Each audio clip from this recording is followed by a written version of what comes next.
हम अपने अच्छे और बुरे काम को जन्नत और जहन्नम जैसी भावनाओं से जोड़ते हैं। इंसान होने के नाते हेवन जैसे थॉट को हम ज्यादा अहमियत देते हैं, मगर जाने अनजाने में अगर किसी के दिमाग में नर्क की बात आ जाए तो रूह भी कांप उठती है। ये एक ऐसा कल्पना है कि आप तो क्या, आप अपने शत्रुओं को भी वहां जाने नहीं देंगे। मगर दुनिया में कुछ लोग ऐसे भी हैं जो जीते जी नर्क को महसूस कर चुके हैं। आज हम इस वीडियो में जिस इंसान के बारे में बताएंगे वो 1 या 2 दिन नहीं बल्कि पूरे 12 साल तक जिंदा होकर भी मुर्दों की तरह जीता रहा। ये एक ऐसी घटना है जो मेडिकल साइंस को भी हिलाकर रख देती है। कहानी शुरू होती है एक 12 साल के बच्चे को लेकर जिसका नाम मार्टिन पिस्टोरियस था। साउथ अफ्रीका में रहने वाला ये बच्चा और सभी बच्चों की तरह ही खुशी खुशी अपना जीवन बिता रहा था। मगर जनवरी 1988 के दिन उनके साथ कुछ ऐसा हादसा हुआ कि कोई सोच भी नहीं सकता था। उस दिन वो स्कूल से आने के बाद घर वालों से कहता रहा कि उसका गला खराब है। आमतौर पे ये एक साधारण घटना लग रही थी, मगर हुआ कुछ और ही। दिन पर दिन उसकी तबीयत बिगड़ने लगी। परिवार के लाखों कोशिशों के बाद भी वो ठीक नहीं हो पा रहा था। एक समय के बाद उसका बॉडी पार्ट्स काम कर देना बंद कर चुका था और तो और वो आहिस्ता आहिस्ता सब कुछ भूलने लगा। फिर कुछ दिन बाद वो कोमा में चला गया। मार्टिन के घर वाले या फिर डॉक्टर भी ये समझ नहीं पा रहे थे कि आखिर में उसे हुआ क्या है, जिसकी वजह से एक 12 साल का बच्चा अचानक कोमा में चला कैसे गया। बहुत सारे रिसर्च के बाद डॉक्टरों ने अंदाजा लगाया कि शायद मार्टिन को क्रिप्टोकोकल मेनिंजाइटिस या फिर सेरिब्रल ट्यूबरक्यूलोसिस जैसी बीमारी हुई है। उस समय प्रे करने के अलावा किसी के पास कोई मौका नहीं था।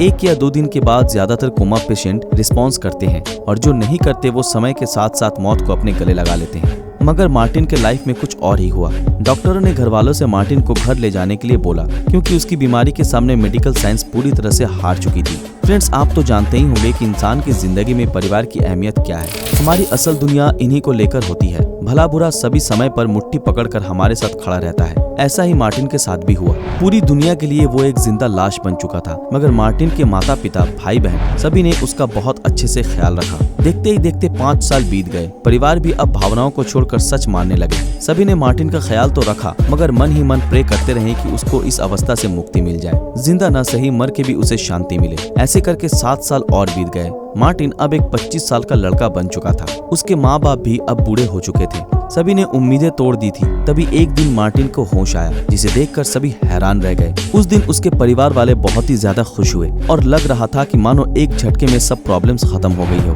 मगर फ्रेंड्स, असली कहानी अभी बाकी है। मार्टिन ने कोमा से आके डॉक्टरों को जो कुछ भी बोला वो जानकर सबके होश उड़ गए। हो सकता है कि वो 12 साल कोमा में रहा, मगर उसका होश कोमा में जाने के 2 साल बाद ही लौट आया था। उसे पिछले 10 साल सब कुछ सुनाई देता था। वो सब कुछ महसूस कर पाता था, मगर कुछ दिखाई नहीं देता था। वो हर दिन अपने हाथ पैरों को हिलाने की कोशिश करता था, आंखें खोलना चाहता था, यहाँ तक कि रिस्पॉन्स करने की भी कोशिश करता रहा, मगर फिर भी वो नाकामयाब रहा। कभी कभी तो वो डिप्रेशन में भी चला जाता था। एक बार वो अपनी माँ को ही बोलते हुए सुना कि भगवान उसे इस नरक भरी जिंदगी से मुक्ति दे दे। ये सुनकर मार्टिन को काफी गहरा सदमा पहुंचा। वो मन ही मन ये सोचता रहा कि शायद वो इस अंधेरी भरी दुनिया से कभी नहीं निकलेगा। मार्टिन अपने दिमाग में अजीब किस्म के कैलकुलेशन करता था, ये सोचकर कि ये सब कैलकुलेशन की मदद से उसका ब्रेन और भी एक्टिव हो जाए और वो रिस्पॉन्स कर सके। मार्टिन के ये थॉट ही असंभव को संभव बनाने में कामयाब रहे। एक दिन उसकी एक उंगली हिलने लगी। पिछले 12 साल कोई रिस्पॉन्स ना करने की वजह से किसी को ये नजर नहीं आया।